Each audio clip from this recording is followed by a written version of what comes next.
남궁인, 직업 응급의학과 의사, 좌우명, 글로 전해지는 감정보다 아름다운 것은 없다. 직업 계기, 어머니의 권유로.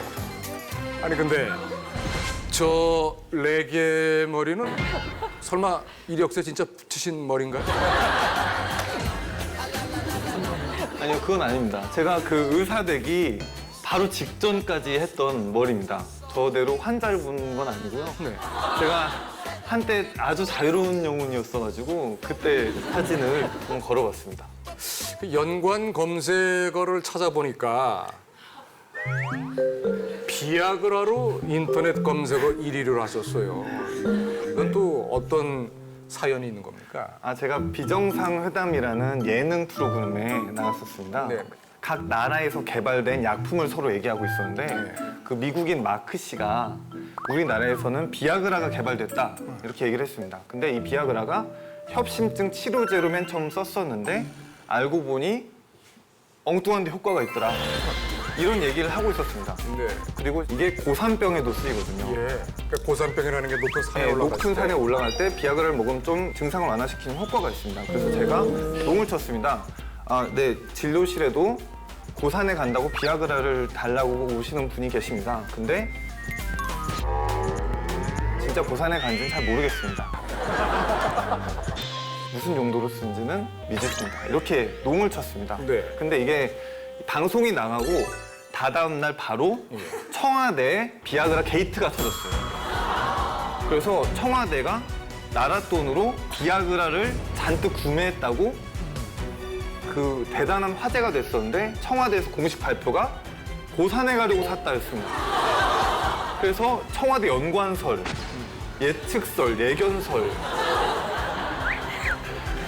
그래서 연관 검색어 한동안 일이 했습니다. 저는. 비아그라가 붙어서. 아하. 아니 그런데 유머 레전드라는 수식어가 붙으셨어요. 이게 지금도 유머 게시판에 돌고 있는 내용인데요. 이게 저 군대 때 얘기입니다. 네. 군대 때. 제가 군대를 갔는데 전문의를 따고 군대를 갔습니다. 네. 근데 그 전문의들이 군대를 가면은 모든 전문의들을 일시에 소집해서 논산훈련소 한 병영에 넣어놓습니다. 그래서 그 논산훈련소 병영에 전문의들만 네. 가득합니다. 거의 종합병동을 몇 개를 세울 정도의 의사들이 거기 가득 차게 있는데 실제로 그 의사들을 훈련을 시키면은 병원에서만 있다 나와서 다 체력이 약해서 다 골골대고 폐병 걸리고 뭐 쓰러져 눕고 다 거의 큰 병동이 됩니다. 환자로 큰 병동. 그래서 저희끼리 서로 상당히 앓고 있었는데 공식적으로 국방부에서 치료해주는 의사 한 명이 있었습니다. 다 전문인데 예. 그거를 치료해주는 의사 한 명이 있었는데 그 의사가 중위 군의관이었습니다. 네. 근데 중위 군의관은 전문의가 아니라 인턴만 하고 온 군의관이었어요. 그래서 자기보다 4년 선배고 전문의를 치료해야 되는 겁니다. 그래서 찾아가서 어떻게 이렇게 돌아가나 봤더니 피부과 그 환자가 그 진료실에 왔었는데 그 피부과 환자를 보고 중위 군의관이 이렇게 물끄러미 피부를 보더니 저기 피부과 선생님 안 계십니까? 이렇게 물어봤어요. 그러니까 환자들이 이렇게 대기하고 있다가 갑자기 저 뒤에 복통 환자가 나와서 피부과 전문의가 됐어요. 근데 피부병을 보고 설명을 하는 겁니다. 피부과 이거 이렇게 하시면 됩니다. 그러니까 중위군의관은 들으셨죠? 이렇게 됩니다. 그다음에 그 피부과 의사는 이제 돌아가서 다시 환자가 되는 거예요. 그래서 이게 약간 의료계의 유토피아와도 같았습니다. 의사가 환자가 되고 다시 환자가 의사가 되는 그런. 그래서 이런 내용을 썼는데 네. 레전드로 이 내용이 돌고 있습니다. 남궁인 선생님이 내신 두 권의 책이 베스트셀러가 됐습니다. 원래의 꿈이 작가셨어요? 원래 좀 글을 쓰고 싶은 사람이 되고 싶었습니다. 그리고 저는 시를 쓰고 싶었거든요. 그래서 시인이 되고 싶었습니다. 네. 그래서 학교 다닐 때 시를 상당히 열심히 썼습니다. 고등학교 때부터 대학교 때까지. 근데 대학교를 졸업하고 깨달았습니다. 시에 재능이 없구나 내가. 이제 더 이상 시는 안 되겠다. 그래서 인턴 레지던트 수련 과정으로 들어갔습니다. 근데 그 과정 중에서도 환자를 보고 제가 느낀 점이라든지 그런 거를 글쓰기를 놓지 않고 계속 좀 기록을 했습니다. 근데 그 기록이 SNS를 타고 사람들의 좀 공감해주고 힘을 주시면서 더 힘을 내서 쓰게 된 것 같습니다. 네.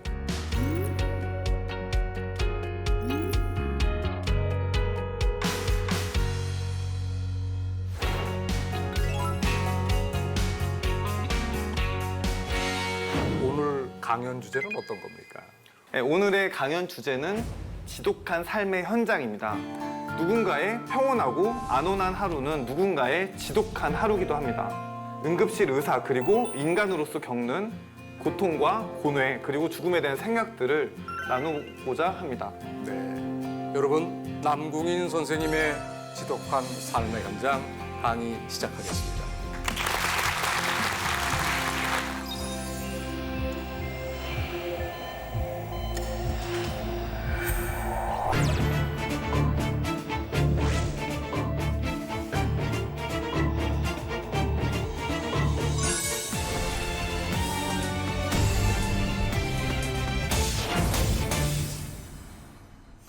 여러분들은 저 응급실의 이미지가 혹시 어떤가요? 그 예전에 어릴 적에 응급실을 지나가야만 있는 곳에 살았어요. 뭐 앰뷸런스가 늘 분주하고 곡소리도 좀 들리는 것 같고 좀 그래서 사실 저한테는 좀 무서워요. 응급실이란 이미지가. 김상중 씨는 혹시 응급실 하면 이미지가 어떠신가요? 전쟁터? 네. 뭐 그런 생각이 좀 듭니다. 네. 실제로 응급실은 지옥과도 같습니다. 의사들이 그래서 가장 선호하지 않는, 가장 지원하지 않는 과로 꼽혀요. MI 환자입니다. 앞에 좀 비켜주세요.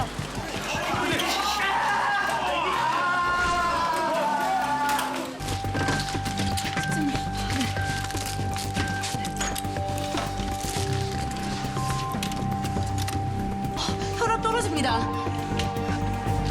뭐 하고 있어? 빨리 심장 마사지. 아주 익숙한 광경입니다. 이건 약간 여담인데 의사니까 자꾸 저런 의학 드라마 오류가 보입니다. 최여진 씨가 청진기를 댈 때 담요 위에 댑니다. 청진기를 방금 봤죠? 갑자기 담요가 올라오고 담요 위에 대요. 근데 이거 담요 위에 청진기 대면 절대 안 들려요. 그리고 딱 대고 심정지야, 심장 마사지야 이러죠. 근데 심정지 때 이 청진기로 절대 아무도 안 듣습니다. 일단 손으로 맥박을 느껴야 되는 거예요. 저런 게 보입니다. 그래서 제가 의학 드라마를 못 봐요. 그리고 그 칼 맞았는데 입에서 피 흘리는 거 있죠. 칼 이렇게 맞고 이렇게 욱 이렇게 그다음에 또 독 먹고 욱 이렇게 피 흘리잖아요.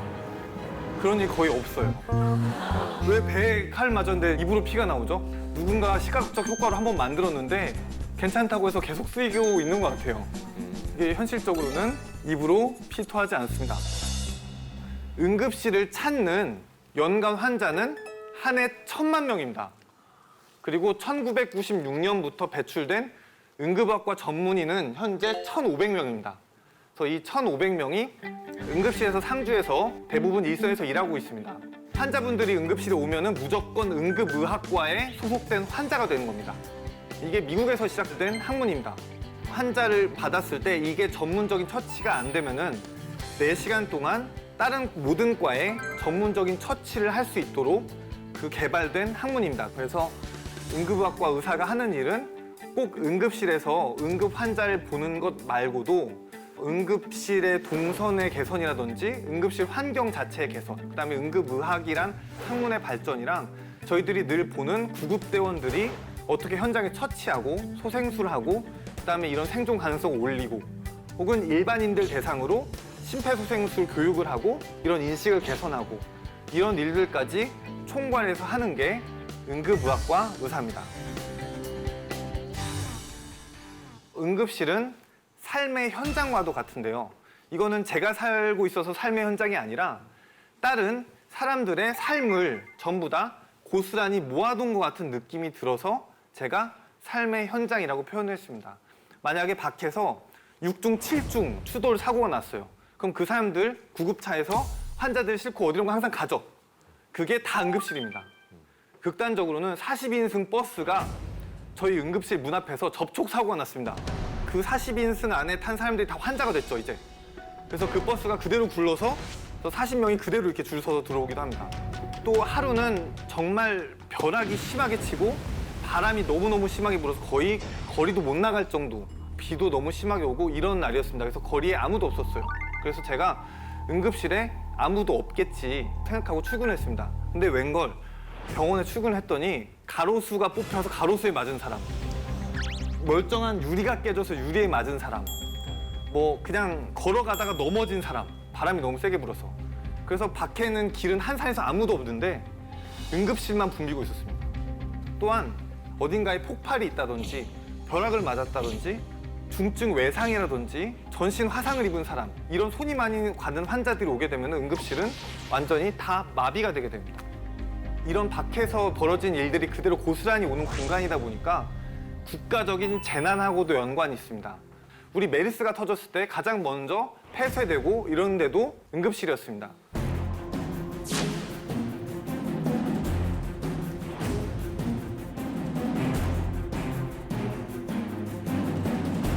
그리고 최근에 국가적인 재난하면 생각나는 게 세월호가 있었죠.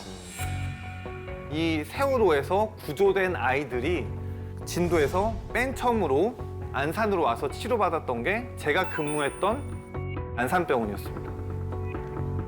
응급실에 있으면은 이게 살아있는 삶의 현장과 같습니다. 거기 누워있는 환자분들 입장도 모든 거를 다 저에게 맡긴 그런 느낌이겠죠. 그래서 서로에 대한 유대감이라든지 신뢰라든지 이런 게 발생을 해야 됩니다. 이런 것들을 의학에서는 랍보라고 정의를 합니다. 이 랍보가 환자를 진료할 때 의사들한테 가장 중요한 개념이라고 배웁니다. 실제로 랍보가 잘 형성돼서 환자가 저를 잘 신뢰하면 치료 결과 자체가 좋아집니다. 환자가 더 잘 낫습니다. 저는 이 신뢰의 개념을 바탕으로 생명의 최전선, 응급실에서 일어나는 다양한 세상과 이야기들과 직접 느끼고 경험한 것들에 대해 지금부터 구체적으로 나눠보고자 합니다. 많죠.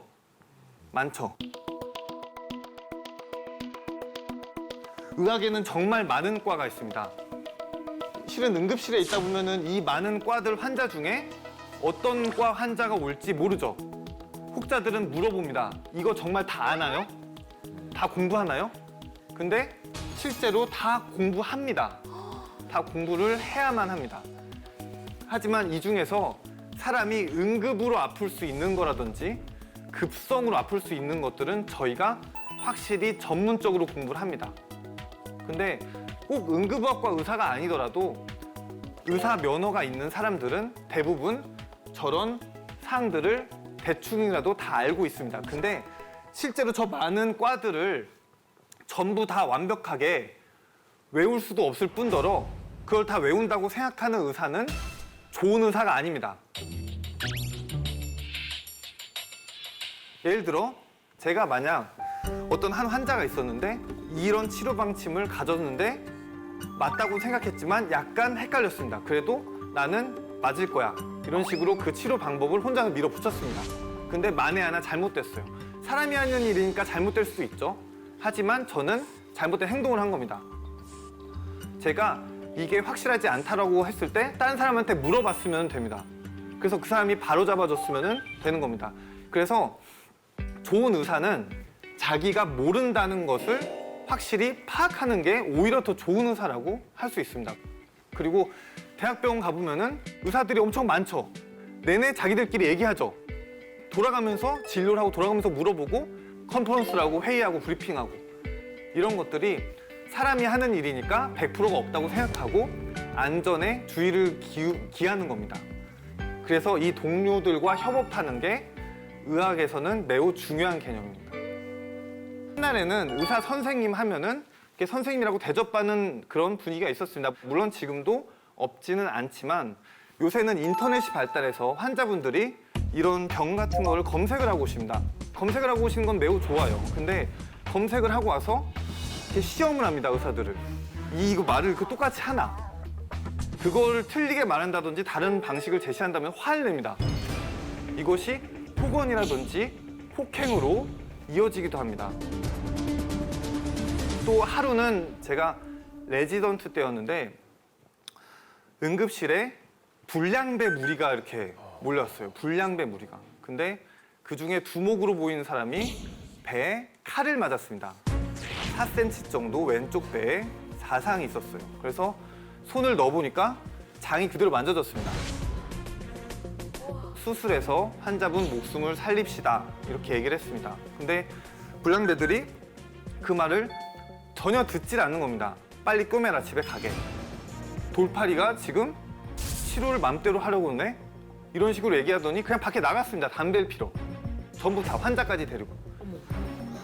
근데 환자가 담배를 피다가 창문으로 피를 쏟고 기절했습니다. 네. 장이 찢어졌으니까 피가 나가는 거죠. 그래서 치료를 하려고 다시 이렇게 침대로 눕혔습니다. 상당히 위험한 술기고 감염되면 안 되는 술기예요. 그래서 장갑을 다 끼고 이걸 준비를 하고 있었는데 불량배의 친구분이 갑자기 응급실에 다 난입을 한 겁니다.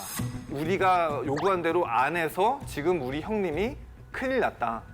제발 좀 나가 계시면 어떻겠습니까? 이랬더니 저를 때리기 시작했는데 진짜 주먹질을 하고 제 옷이 이렇게 쫙 찢겼고 그 다음에 핥혀서 핥힌 자국이 다 남았습니다. 근데 이걸 빼면은 피가 솟구치는 상황이었어요.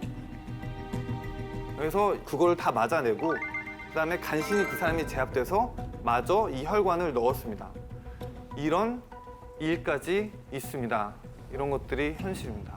아니 근데 사실 저 같은 경우에는 그 그레이 아나토미라는 의학 드라마를 굉장히 좋아하거든요. 근데 그 응급실 장면에서 정말 진상 손님들이 올 때마다 그들이 이렇게 대처하는 매뉴얼이 있더라고요. 혹시 현실에도 있나요? 일단 현실에서 가장 중요한 매뉴얼은 도망가랍니다. 도망가라. 자기 안위를 확보해라. 근데 이게 진지하게 정말 중요한 말입니다. 모든 구조 활동은 구조자의 안전이 먼저입니다.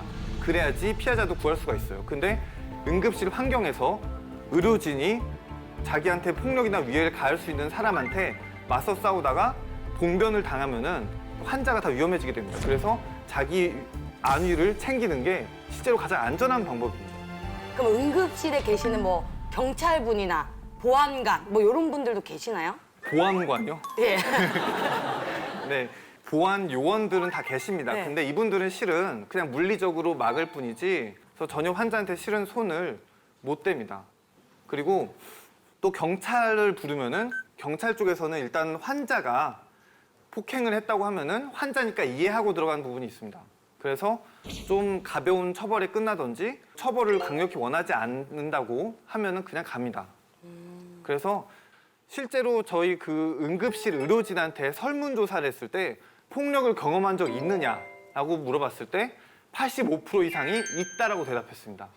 이게 우리 비행기 난동 사건, 그다음에 버스 기사 폭행 사건 이런 것들 있죠.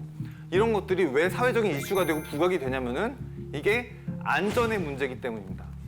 제가 쓰러지면은 결국은 같은 비행기에 탄 사람처럼 거기 있는 실제로 그 아픈 사람들도 다 치료받지 못하게 됩니다. 의사 개인에 대한 폭력을 넘어서 이게 환자의 생명을 다루는 안전에 관한 문제이므로 이런 것이 인식이 개선이 되었으면 좋겠다는 생각이 있습니다. 이게 제가 근무하던 충청남도 소방본부입니다. 제가 저기서 3년간 근무를 했습니다. 우리가 119 전화를 하게 되면은 이 전화가 가장 가까운 소방서로 오게 될 거라고 생각을 하는데 그렇지 않습니다. 시도의 모든 본부의 119 전화가 다 모여요. 어디서 출동할 것인지, 얼마만큼의 규모로 출동할 것인지를 지령을 내려서 이 지령으로 출동을 하게 됩니다. 그게 훨씬 효율적이고 이게 장난 전화라든지 경증이라든지 꼭 출동하지 않아야 될 것들이 상당히 많기 때문인데요. 예를 들어 이 업무들이 뭐 강에 떠 있는 변사체 꺼내기, 그리고 불난 건물에 뛰어들기, 아주 위험천만한 업무들이 많습니다. 그래서 최근 5년간 35명의 소방관이 자살했습니다. 업무 관련돼서. 그리고 전체 소방관의 40% 정도가 외상 후 중후군을 겪고 있다고 하는데 이게 일반인의 약 10배 정도 됩니다. 또 소방관들의 처우가 요새 사회적인 이슈죠. 소방대원들이 출동할 때 그 문 깨고 출동하고 창문 깨고 출동하는 거 그걸 손해배상해달라고 물어달라고 청구서가 옵니다. 심지어는 그 소방본부에서 벌집 제거하거든요. 그래서 신고를 받고 벌집 제거하러 가서 벌집 태웁니다. 그래서 벌집을 태웠더니 비싼 나무가 탔다고 나무를 물어내라고 신고한 케이스까지 있었습니다. 이런 민원에도 시달립니다. 근데 실제로 화재 업무는 10%밖에 안 돼요. 나머지 90% 이상은 구조나 구급입니다. 문 안 열린다고 119 전화하고, 개나 고양이 잊어버렸다고 전화하고, 이웃이랑 싸웠다고 전화하고, 전화하는 사람들은 쉽게 전화를 하는데 실제 대원들이 3명이 구급차를 타고 가서 출동을 해서 환자를 싣고 이송을 해서 병원까지 갈 때 그 원가가 약 30만 원쯤 합니다. 이게 공짜로 쉽게 부를 수 있다 보니까 대원분들을 약간 경시한다든지 무시하는 경향이, 혹은 폭언이나 폭행을 가하는 경향이 좀 있습니다. 2009년부터 2014년 6월까지 현장에서 폭행당한 소방공무원이 661명입니다. 이 소방대원들이 굳은 일을 하는 와중에서도 언제 자기가 폭행을 당할지 모른다는 생각으로 이 일을 해야 하는 겁니다. 그리고 그런 일을 겪은 다음에 또 외상후 증후군처럼 마음에 남겨질 짐도 큽니다. 그래서 이런 소방공무원들의 인식의 개선이라든지 이런 것도 우리가 생각해 볼 문제겠습니다. 사실 그 진상 환자들 때문에 또 위험에도 노출되어 있기도 하고 힘드시기도 하지만 결국은 또 이렇게 많은 인간과 이렇게 교류를 맺으면서 일을 하시잖아요. 기억에 남는 환자가 있으신지. 이게 제가 지금까지도 기억에 남는 환자분이 계신데, 그분이 루게릭 환자분이셨어요. 루게릭이 정신은 멀쩡한데 온몸의 근육이 계속 못 쓰게 되면서 결국 죽어가는 병이거든요.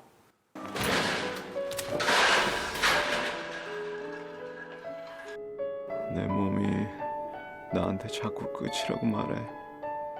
점점 죽어가고 있다고. 결국은 이걸 치료할 수가 없으니까 집에서 그래서 심폐소생술 겁을 쓰고 계셨는데, 근데 따님이 간호사였던 거예요. 그래서 당장 숨이 멎으니까 살려서 병원에 왔어요. 이제 더 이상 치료 방법이 없죠. 루게릭을 되돌릴 방법도 없고 이제 더 이상 제가 할 처치가 없어요. 근데 호흡이 멎었는데, 호흡이 멎으면은 보통 10분 정도 만에 환자가 심장까지 멎어요. 그래서 호흡기를 떼고 어머님이, 언니가, 아내가 돌아가시니까 준비하세요, 이렇게 얘기를 했습니다. 평소에 가장 사랑했던 사람이 이제 10분 있다 죽는다고 하는 거예요. 그러면은 마지막 말을 보내야 되겠죠. 이 사람 못 알아들을지라도. 그럼 어떻게 말을 하겠어요? 사랑한다고. 정말 사랑한다고. 이 저주받은 병을 버리라고. 그래서 그 앞에서 제가 10분 동안 이 가족들이 그 마지막으로 보내는 말을 듣고 있었는데 도대체 같이 울지 않을 수가 없었어요. 그래서 이게 몇 시 몇 분 사망하셨습니다 이렇게 얘기를 해야 되는데 이 얘기가 입 밖으로 안 나가서 간신히 얘기하고 들어가서 울다 나왔던 그런 경우 있습니다. 이분들이 아직도 잊히지가 않아요.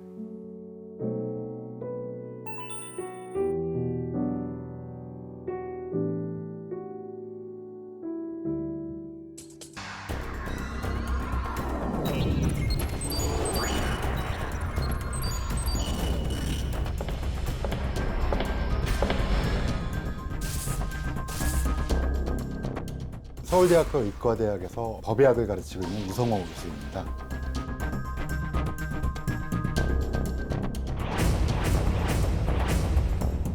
법의학자들이 주로 다루는 주검은 의문스러운 죽음 또는 사망 원인이 밝혀지지 않은 죽음에 대해서 연구하고 감정을 하는 직업이라고 생각하시면 됩니다. 전국에 실제로 부검을 하고 실무를 하시는 법의학자분들은 약 50명이 조금 넘습니다. 20만 명의 의사를 고려한다 그러면 굉장히 소수죠. 어떻게 보면 외로운 길을 가고 있다고 볼 수 있겠죠. 많은 분들은 법의학자란 차가운 얼굴을 하고 시체를 부검하는 분이라고 많이들 생각하십니다. 그렇지만 저는 삶의 어떤 개인의 마지막 삶을 함께 해주는 마지막 의사라고 생각합니다.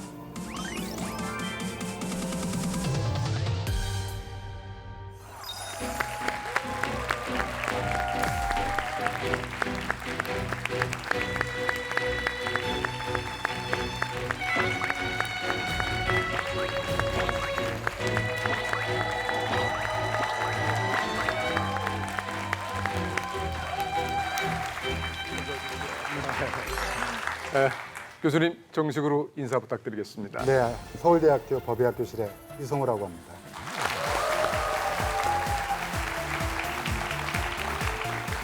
제 개인적으로는 정말 뵙고 싶었던 분이었습니다. 사실 그것이 알고 싶다 프로의 숨은 조력자시지만은 이렇게 직접 얼굴을 대면하기는 저도 처음입니다. 저도 처음이에요. 방송으로만 뵈서 그런지 매사에 굉장히 냉철하실 것 같아요. 맞습니까? 제 얼굴을 보시면 아시겠지만 그렇게 뭐 냉철한 편은 아니고요. 허당기도 많고 네. 좀 빈 구석도 많습니다. 네, 네. 법의학이라는 게 대체 어떤 학문입니까? 법의학은 여러분 알다시피 법과 의학이 결합된 단어입니다.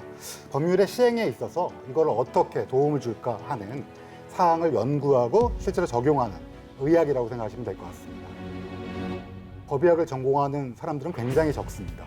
전국에 50명밖에 없기 때문에 저희는 좀 외로운 편입니다. 더더군다나 하겠다고 하는 학생들이 많으면 그래도 미래엔 좀 많아지겠지 하고 괜찮을 텐데 실제로는 지원자가 거의 없기 때문에 지금도 외롭지만 나중도 혹시 외로워질까 봐 약간 걱정되는 그런 면이 있습니다.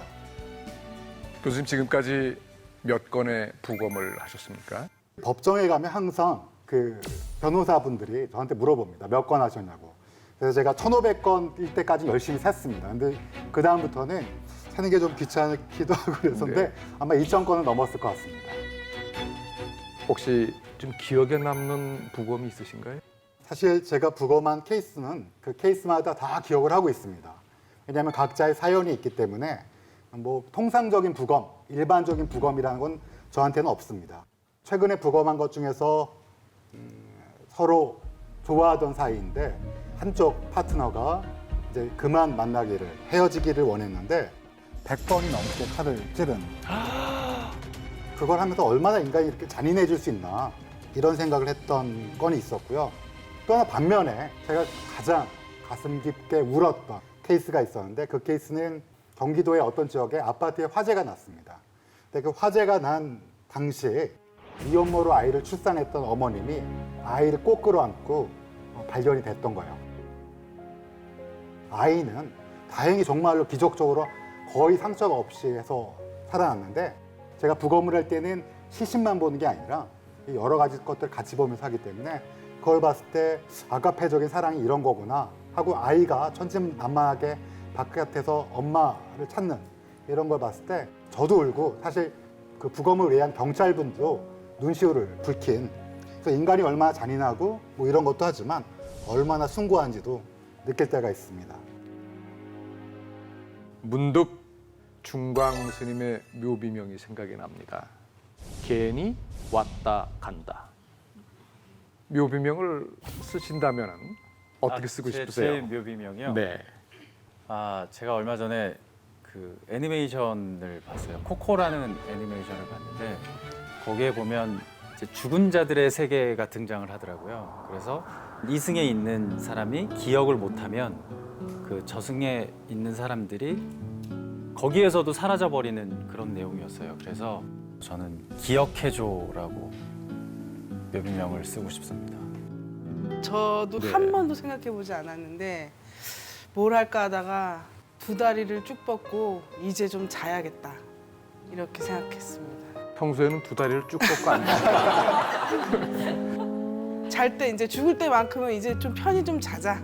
죽음을 좀 편안하게 받아들이시겠다. 네. 저는 종교는 없지만 사후 세계에 대해서 굉장히 궁금증이 평소에 많았거든요. 근데 이제 죽은 자는 말이 없기 때문에 죽음 앞에 당도해봐야지 진짜 그런 세계가 있는지 없는지 알게 되는 거잖아요. 그런 의미에서 그토록 궁금했던 세상을 향하여 이런 식으로 한번 써보고 싶어요. 죽음은 미지의 또 다른 세계로의 뭐 여행이다. 그렇게 생각하면 오히려 죽음이 조금 덜 무섭게 느껴질 것 같기도 하고요. 네. 조준호 씨는요? 유성 조준호 이제 오를 곳이 없어 하늘로 올라간다. 유성 조준호 무슨 뜻입니까? 그 유성이 유도에서 이 10단을 뜻하는 말인데요. 태어나는 순간부터 숨질 때까지 유도를 해야지만 오를 수 있는 이제 경지라고 해서 평생 유도를 열심히 했다, 사랑했다라는 의미고 유도가 지금 몇 단? 지금 4단입니다. 4단. 4단인데 5단도 지금 못 가셨잖아요. 그래서 굉장히 오래 살면서 유도를 해야 됩니다. 교수님 오늘 강연 주제는 어떤 겁니까? 죽은 자에게 배우다입니다. 죽음이라는 건 사실은 누구나 말 꺼내기도 싫고 또 죽음에 대해서 제가 어디 가서 얘기를 하면 다들 꺼려하세요. 근데 죽음이라는 건 사실은 어떻게 보면 우리 인생에 피할 수 없고 마지막 스토리입니다. 저는 매일 죽음을 보다 보니 어떤 감정을 느끼게 돼요. 그리고 배움을 느끼게 됩니다.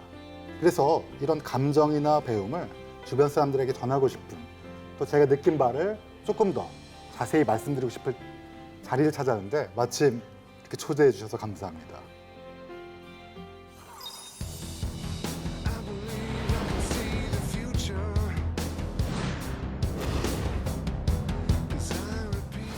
법의학자는 마지막 삶을 함께 해주는 의사라고 생각합니다.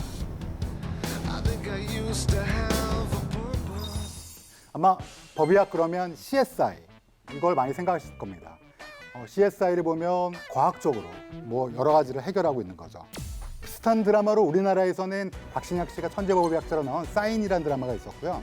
또 여기 저도 즐겨봤던 박주민 씨 나온 그 신의 퀴즈라는 그때 법의관으로 소장님으로 나오셨죠. 네. 그때 이렇게 직접 해부도 하시고 뭐 이랬던 걸로 네. 제가 기억하고 있는데 그때 사실은 어떻게 네, 드라마니까 돼지 내장을 가지고 부검하는 씬을 찍었었거든요. 그래서 이제 돼지 내장이 거의 사람 신체 내장하고 좀 많이 비슷하다고 하더라고요. 그래서 엄청 굉장히 똑똑한 법의관처럼 막 심장을 썰고 막 그랬었어요. 아니 그때 제가 드라마를 봤을 때 의학 용어도 굉장히 능숙하게 구사하셔갖고 근데 그게 너무 용어가 어려워서 너무 고생을 많이 했어요. 그래서 많은 분들이 신의 퀴즈도 그렇고 사인도 그랬고 CSI도 그렇고 이런 걸 보다 보시니까 보통 이렇게 얘기합니다. 혹시 추리하고 어디 경찰이랑 같이 나가서 현장을 뒤지고 돋보기로 셜록 홈즈처럼 보는 게 아니냐. 그래서 가끔은 이 사건에선 범인이 누구냐 이런 것들을 굉장히 저한테 물어봐요. 근데 사실은 제가 아까 법의학이란 무엇이냐고 우리 중심철수께서 저한테 물으셨는데 그때 대답해 드렸듯이 법률의 시행에 있어서 저희가 도움을 드리는 거지 직접 저희가 뭐 현장에 나가서 물론 가끔은 현장에 나갑니다. 시신을 어떤 상태인지 모르고 시신에 대해서 조언을 드리기 위해서 나가고 시체 감정서와 또는 뭐 사망진단서 쓰기 위해 나가긴 하지만 직접 수사를 하는 건 아니라는 거.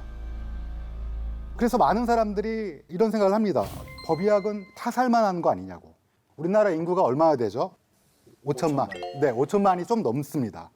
1년에 몇 명이나 사망하실 것 같나요? 1년에 한 27만 명에서 28만 명이 사망합니다.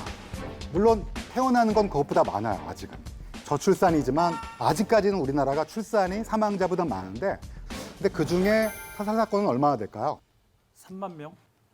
28만 명 중에 3만 명이 타살이면 아마 그 엘살바도르나 아니면 베네수엘라를 훌쩍 뛰어넘는 거 그렇게 많지는 않고요. 500명이 안 됩니다. 그러니까 많았던 해는 500명이 살짝 넘었는데 2016년도 기준으로는 500명이 안 됩니다. 그러니까 우리나라 인구가 5천만 명으로 계산하면 사실은 5,100만 명이 조금 넘었지만 5천만 명으로 계산하면 1년에 10만 명당 한 명이 안 돼요. 0.7에서 0.9를 왔다 갔다 합니다.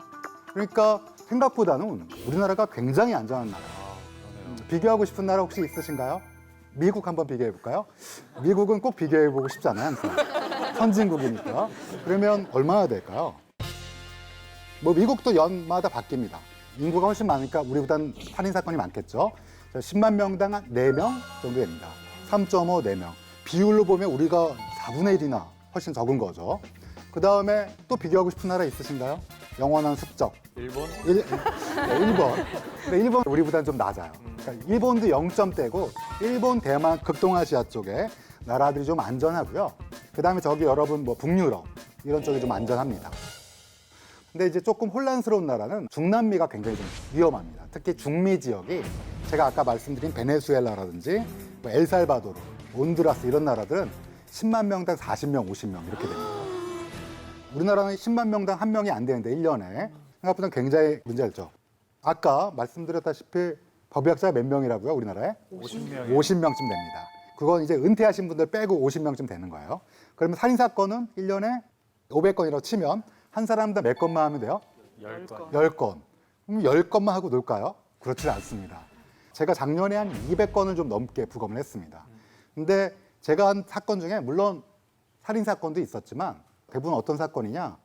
원인을 알 수 없는 죽음 더하기 자살건이 많습니다. 아니 자살을 왜 부검하냐 그런데 진짜 자살인지 아닌지는 사실은 알기가 좀 어렵지 않겠습니까? 그러니까 사인을 명확히 해주는 국가 서비스의 마지막은 이 사람이 왜 죽었는지 알고 이 사람의 사망 원인을 정확히 판단해서 살아있는 사람한테 적용을 하는 겁니다. 어떻게 적용을 할까요? 만약에 암으로 돌아가신 분이 많으면 우리의 한정된 세금을 어디다 써야겠어요? 암 예방이라든지 암 치료를 위해서 써야 되고 만약에 우리나라가 치안이 불안하다, 타살이 많다, 그렇지 않다고 말씀드렸지만 그렇다면 치안 쪽에 좀 더 많은 투자를 해야 되고 뭐 이런 자원의 재분배가 이루어져야 되기 때문에 개인적으로나 국가적으로 중요한 문제입니다. 그래서 그런 사건 하나 소개시켜 드리도록 하겠습니다. 이 사건은 꽤 유명한 사건입니다. 사립대학교 병원에 소아청소년과 전공의를 하던 분이 있었는데 그분이 이제 결혼을 해갖고 아내가 만삭이었어요. 근데 그 해에 마침 전문의 시험이 너무 어려웠어요. 보통은 전문의 시험은 90% 이상을 목표로 합니다. 왜냐하면 전문의가 부족하면 문제가 됩니다. 곳곳에 전문의들이 필요하기 때문에 그래서 합격률이 한 90% 정도 돼요. 근데 그 해 마침 시험이 너무 어려웠던 거예요. 그러니까 50%로 떨어졌어요. 그러다 보니까 만삭인 아내분과 사이가 좀 안 좋아졌었어요. 부부싸움을 하고 또 남편분이 지나치게 게임을 좀 좋아했다고 합니다. 그러니까 밤새도록 게임을 하고 아내분이랑 다툼이 있었다라는 주변 진술이 있었습니다. 근데 어느 날 남편분이 공부하겠다라고 나섰는데 집에 돌아와 보니 저녁 때 아내분이 이런 자세로 돌아가신 거예요.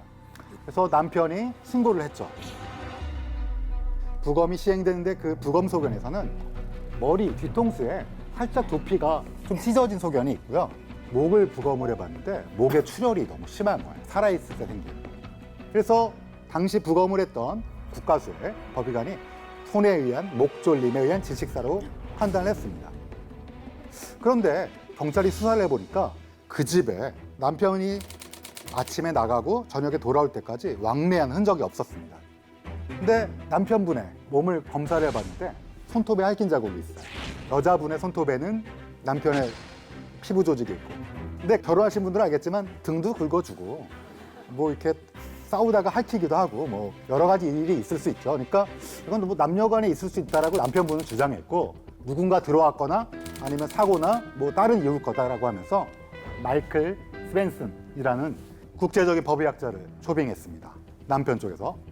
이분은 어떻게 주장하셨냐면 아내분이 저렇게 누워있는데 이게 아마도 호흡을 방해했을 거다. 만삭이니까. 그래서 체위성 질식사의 가능성을 주장했습니다. 그리고 자세가 저렇다 보니까 피가 몰려서 목에 출혈이 보인 거다라고 주장을 했어요. 그러니까 남편은 무죄다라고 주장한 거죠. 검찰 쪽에서는 이분은 사진이 조금 잘 못 나온 사진인데 제 스승님입니다. 지금은 은퇴하셨고요. 서울대학교 의과대학의 이윤성 교수님이란 분인데 당시에 이 두 분이 법정에서 12시간 동안 물론 이윤성 교수님이 다 하셨는데 그 자료를 뒤에서 준비한 건 누굴까요? 대답하지 않겠습니다. 아마 이윤성 교수님이 보고 계실 테니까. 근데 어찌됐든 그 12시간 동안 치열한 공방을 했고 우리의 부검의 세계적인 수준이기 때문에 또 정확한 진단을 바탕으로 하는 거기 때문에 그게 받아들여졌고 이분은 나중에 본인의 실수의 가능성을 인정하고 돌아갔습니다. 그래서 결론적으로는 유죄 판결이 나왔고 많은 형량이 추가됐죠. 박종철 고문치사 사건을 알고 계실 겁니다. 아마 영화로도 최근에 공개가 됐고요. 이분이 당시에 국립과학수연구원 법의학 과장이었습니다. 당시에 경찰은 어떻게 발표를 했죠? 탁 치니까 억하고 죽었다. 조사관이 책상을 탁 치니 억하고 응? 모든 사람이 웃을 얘기인데 이분은 여러 가지 조사를 했습니다. 신체 외부 표면부터 내부 장기를 면밀히 관찰했습니다. 관찰했더니 물을 가득 먹은 그러니까 익사자에서 한강에서 발견될 만한 게 발견됐고 목을 심하게 압박한 뭔가 턱이 있고 거기에 목을 걸치고 누른 흔적이 있었습니다. 당시 경찰에서는 황적준 박사님이 말씀하시기는 심장 원인에 의한 쇼크를 냈으면 좋겠다라고 지속적인 권고가 있었다고 합니다. 압박이죠. 근데 이분은 굉장히 고민을 했어요. 내가 국가직 공무원인데 여기서 경찰의 말을 들을 것인가 아니면 소신대로 낼 것인가. 근데 결론적으로 어떻게 했나? 과감하게 목에 눌렸고 익사의 흔적이 있다라고 내셨습니다. 그 다음에 어떻게 됐나? 잘렸습니다. 그래서 박종철 사건의 의미는 아마 잘 알고 계실 겁니다. 민주화 운동이 더욱더 촉발됐고 지금 우리가 살고 있는 자유민주주의가 형성되는데 많은 도움이 됐던 사건이죠. 그래서 이런 것들이 어떤 사람의 죽음으로 인해 또 이걸 밝히려는 사람의 노력으로 인해 이루어진다. 제가 어떻게 보면 한 시대의 살인사건 또는 시대를 관통할 수 있는 사건, 나라의 전체에 영향을 끼칠 수 있는 사건 등을 말씀드렸는데 검시, 검안, 부검이라는 용어가 있습니다. 검시라는 거는 시체를 포함해서 이 현장 주변을 총괄, 조사하는 행위입니다. 이건 되게 우리나라에서 권한은 검사님한테 있어요. 근데 이제 검시를 하는데 아무래도 시신에 대해서는 비전문가잖아요. 그러다 보니까 의뢰를 하는 겁니다. 저희한테 의뢰를 하거나 아니면 그냥 의사분들 중에서 법의학을 배웠을 거라고 추정하는 거죠. 그런 의사 선생님들을 모셔다가 검안이라는 걸 합니다. 검안은 눈 한자는 아니에요. 그런데 검안은 눈으로 보는 거라고 생각하시면 돼요. 일단 부검은 여러분 알다시피 해부를 하는 겁니다. 그래서 1년에 우리나라는 한 6천 건 정도 부검을 합니다. 근데 6천 건이면 어우 되게 많다라고 생각하실 건데 부검 비율로 보면 전 세계에서 가장 낮은 축에 속합니다. 그래서 검시는 보통 이 세 가지를 하는 겁니다. 첫 번째, 누구일까? 여러분 혹시 CSI라는 미국 드라마 아시죠? 거기 오프닝 테마가 어떻게 시작하죠? Who are you? Who are you? 후 이렇게 시작하죠? 제가 노래 못 불러서 죄송합니다. 근데 이제 Who are you잖아요. 그게 그냥 만든 게 아니에요. 가장 중요한 거는 누구일까입니다. 우리나라는 지문이 발달돼 있어서 사실은 지문 때문에 알기 쉬운데 지문으로도 어려울 때는 뭘 하죠? 아마 여러분들은 다 알고 계실 것 같은데 그렇습니다. 치아 그리고 유전자 검사를 합니다. 우리가 영어로 매스 디제스트라 부르는 대량 재난이 있거든요.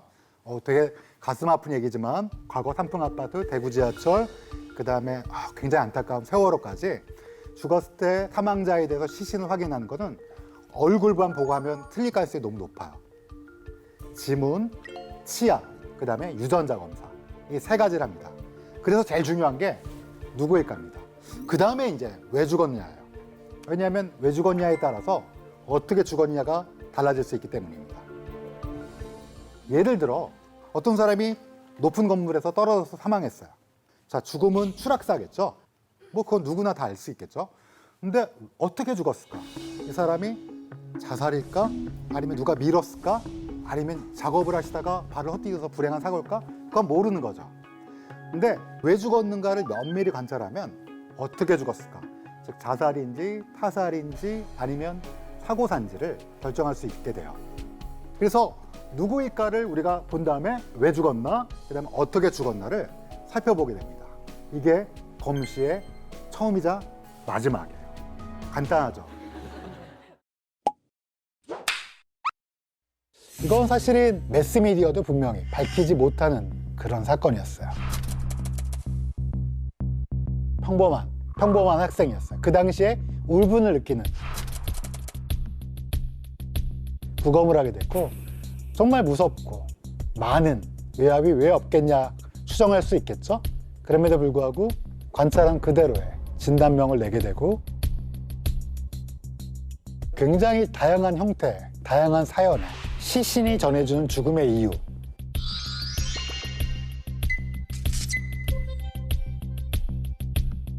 서울대학교 의과대학 법의학교 실유성호입니다. 오늘은 시신이 전해주는 죽음의 이유라는 주제로 여러분께 말씀드리도록 하겠습니다. 죽음. 종교를 믿는 분들, 기독교를 믿는 분들이 아무래도 천국과 지옥, 구원 이런 것들이 아마 많이 떠올리실 것 같고요. 또 불교를 믿는 분들은 윤회, 이런 다른 세계로의 전환, 그리고 죽음은 또 다른 세계로 나아가는 그런 새로운 교두보라고 할까요? 근데 사실은 과학자 입장에서 보면 우리 생명 기능, 항상성, 대사, 생식 이런 것들이 그냥 멈춰버리면 이게 죽음이다 라고밖에 설명드릴 수 없어요. 그래서 많은 분들은 죽음은 허무한 게 아니냐, 죽음은 그 자체로 슬프고 죽음은 그 자체로 아무것도 아닌 존재가 되는 게 아닌가, 이런 생각들을 합니다. 근데 사실은 우리가 죽음으로써 아무런 존재가 아니라 사회적으로나 아니면 개인적으로나 여러 가지 메시지를 전달해 줄 수 있고 다른 존재로서 자리매김할 수 있다는 걸 사실 우리는 알고는 있는데 그냥 죽음 그러면 그냥 허무하다, 끝이다 이렇게만 생각하는 것 같아요. 그래서 오늘은 제가 죽음에서 조금은 기억에 많이 남는 그런 사례를 말씀드리려 합니다.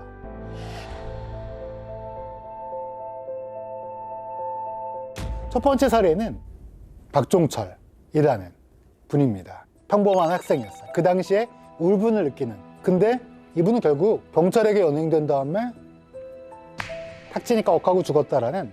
그 학생이 겁이 잔뜩 질려가지고 조사관이 책상을 탁 치니 억하고, 응? 말도 안 되는 이유를 들으면서 돌아가신 분들을 경찰이 제시를 했습니다.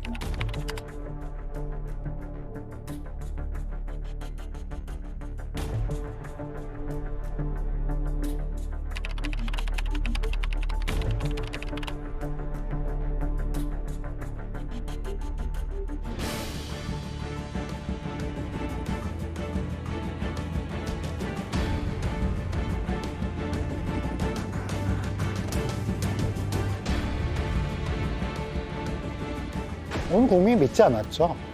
그리고 이분을 첫 번째로 거만했던 분도 당시 중앙대학교 병원 인턴 선생님이었던 의사 선생님도 전혀 굴하지 않고 익사라고 추정이라는 사망 원인을 써냈죠. 바닥이 물로 흥건했습니다. 욕조가 있었고요.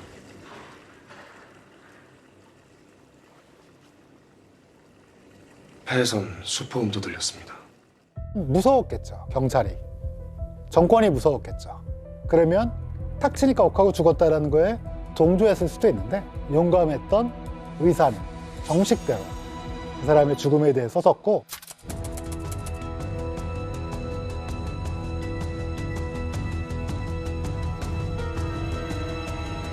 결국은 국가수에 당시 법의학 과장이었던 황적준 박사님이 부검을 하게 됐고, 정말 무섭고 많은 외압이 왜 없겠냐 추정할 수 있겠죠. 그럼에도 불구하고 정부 압박 질식사라는 본인의 관찰한 그대로의 진단명을 내게 되고,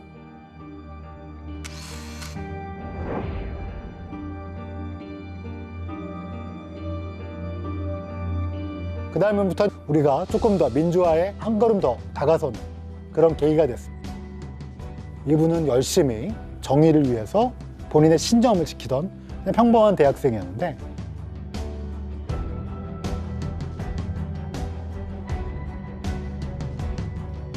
이 자체의 죽음으로써 우리나라의 또 하나의 역사의 상징이 되었고,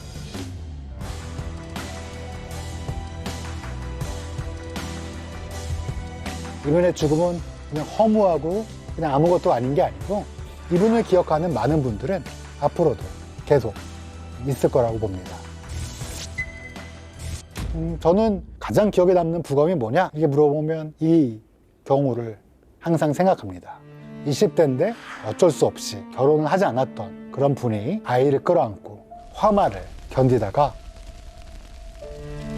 이 어머니는 전신에 화상을 입고 병원에 이송이 됐습니다.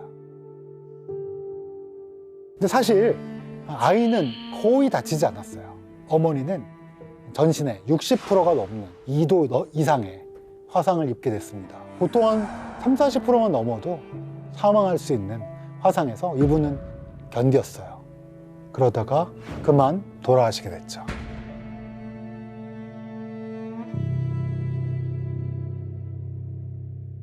근데 이분이 돌아가시게 된 데는 더 가슴 아픈 게 이분은 어렸을 때 보육원에서 자라셨고요. 2번이나 입양됐다가 파양되는, 여러분들 파양되는 고통은 사실은 상상하실 수 없는 그런 고통이라고 합니다.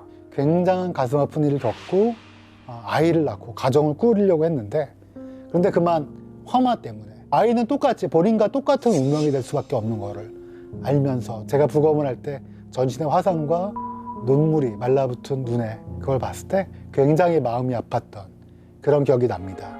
아이를 지키려고 그 뜨거운 화마에서도 꼭 껴안고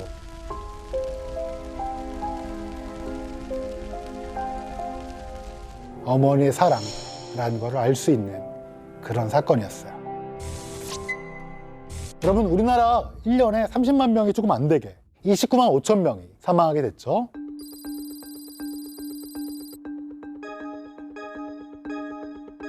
근데 사망 원인 1위는 암, 2위는 심장질환, 3위는 폐렴, 4위는 뇌혈관 질환.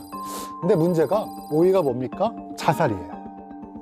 놀랍죠? 원래 우리나라가 이렇게 비관적인 나라입니까? 하고 물어보실 것 같아요. 그렇지 않아요. 2001년도에는 10만 명당 14.4명이었어요. 이 정도면 OECD 평균이에요. 근데 어떻습니까? 점점 어때요? 늘어나요. 그러더니 2011년도에는 10만 명당 31.7. 2001년도에 14.4명이었는데 10년 만에 2배가 넘게 됐어요. 자살률이.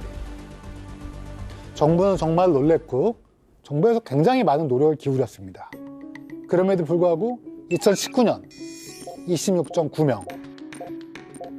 전 세계적으로 개인주의적 풍토가 만연하면서 자살이 점점 순위가 올라가는 게 당연한 거 아니냐라고 말씀하세요. 맞습니다. 사실은 2040년대가 되면 사망 원인 11위가 자살일 가능성이 높아요. 그런데 우리나라는 너무 높은 거예요. 어느 정도냐? 2019년 9월 OECD 자료를 보면 OECD 중에 1위가 어딘지 아세요? 자살이? 우리나라입니다. 일본이 15.2명. 그러니까 우리나라는 2001년도만 하더라도 일본보다 낮았어요. 그냥 평균이었어요. 근데 지금 우리나라는 굉장히 높은 수준이다. 지난주 월요일에 부검을 4건을 했는데 4건이 다 자살이었습니다. 굉장히 다양한 형태, 다양한 사연에. 사실 자살은 베르테르 효과라고 해서 분명히 모방 효과가 있습니다. 예를 들면 연예인 또는 뭐 유력 정치인, 내가 아는 것 같이 느껴지는 사람들의 자살이라는 얘기를 듣게 되면 보건복지부 통계에 의하면 실제로 3개월 만에 600에서 700명 따라서. 그래서 이건 사실은 매스미디어도 분명히 밝히지 못하는 게 아니라 이걸 밝혀서는 공익 실익이 없다. 저도 정말 수많은 가슴 아픈 사연을 알고 있는데 자살 케이스는 말씀드리기가 어려워요. 왜냐하면 똑같은 마음에 영향을 받는 분이 있어서. 이것도 이제 베르테르 효과를 고려한 거라고 이해해 주시면 좋겠고요. 요즘 동반 자살이 정말 많습니다. 이거는 유교주의적 가족관념을 우리가 더 이상 피해야 되지 않을까. 무슨 말이냐? 내가 없으면 나의 자식이라든지 아이들이 살아남지 못한다. 이심동체는 없습니다. 다 개인인 거죠. 근데 이걸 하나를 묶어서 같은 집단으로 이렇게 하게 되면 사실은 더 미래가 있는 다른 사람의 목숨까지 빼앗는 경우라고 생각하기 때문에 분명히 문제가 있다고 봅니다. 자, 그러면 우리나라 자살의 특징을 말씀드릴게요. 우리나라 자살의 특징은 노인분들이 자살률이 너무 높아요. 일단 나이로 볼게요. 80대 이상. 어때요? 인구 10만 명당 133명이에요. 너무 높죠. 70대는 10만 명당 74명, 60대는 10만 명당 54명. 노인분들이 왜 높을까요? 이거 정신과학자들이 얘기하는 건데 6.25라는 거를 겪은 세대는 사이킥 트라우마가 있습니다. 왜냐하면 전쟁의 트라우마도 있고요. 굉장히 어려웠던 시절, 어렸을 때 트라우마는 굉장히 오랫동안 간다라는 게 잘 알려져 있는 사실이고, 두 번째는 너무 어려운 환경에서 자식들에게 올인하느라 경제적으로 희생을 하셨어요.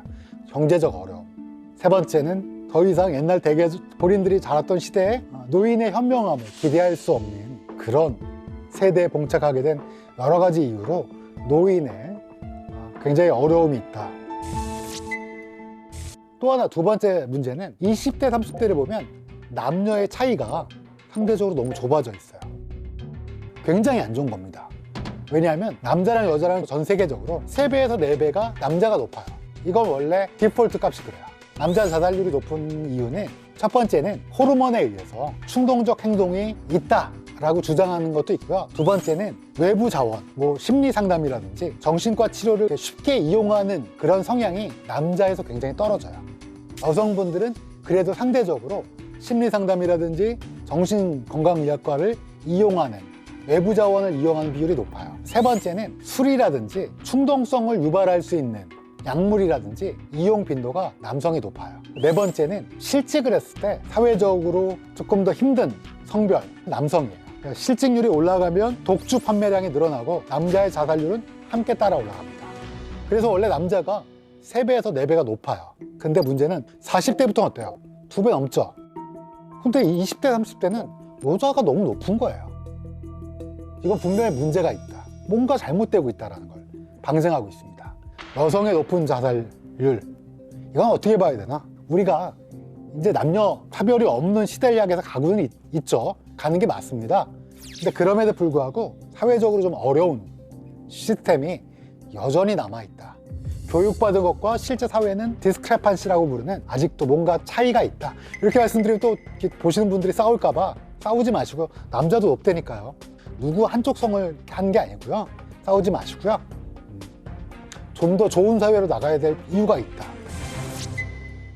주변에 많이 힘들다라고 얘기하신 분들이 계실 거예요. 힘들다 그러면 처음에는 어떡하지?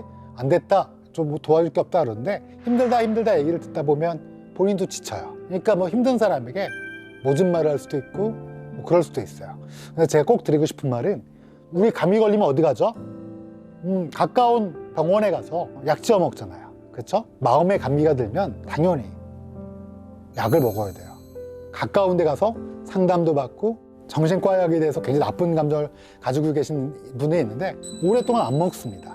그러니까 약도 드셔도 된다는 거. 그래서 주변 자원을 꼭 이용해라. 그리고 꼭 이용하기를 권유해줘라. 마지막으로 꼭 드리고 싶었던 말씀은 이겁니다. 우리가 삶의 의미나 사유의 부재가 결국은 이런 걸 불러일으킨 게 아닌가 라는 생각이 들고요. 말은 무슨 말씀이냐면, 우리 너무 빨리 달려왔어. 대한민국이라는 나라는 정말 위대한 나라로 생각해요. 오랫동안 역사가 있었지만 어려운 상황이 있지 않았습니까? 일본에게 강점을 당하고 민족 간에 전쟁이 있었고, 그럼에도 불구하고 전쟁이 끝나고 숨가쁘게 우리 모두 국민들이 달려오면서 이만큼 우리가 좋은 나라가 되기 위해서 노력해왔는데, 문제는 너무 빨리 달리다 보니까 우리가 왜 살고 왜 어떤 삶에 어떤 의미가 있는지를 찬찬히 돌아보지 못한, 너무 쉽게 죽음이란 거를 생각해 오지 않았나, 그런 마음이 들고요. 더 좋은 사회를 위해서 노력할 일이 분명히 있습니다. 주변 사람들이 아무리 힘들고 아무리 여러 번 그러더라도 인내심을 갖고 주변 사람들을 찬찬히 살피는 그런 마음을 꼭 갖도록 합시다.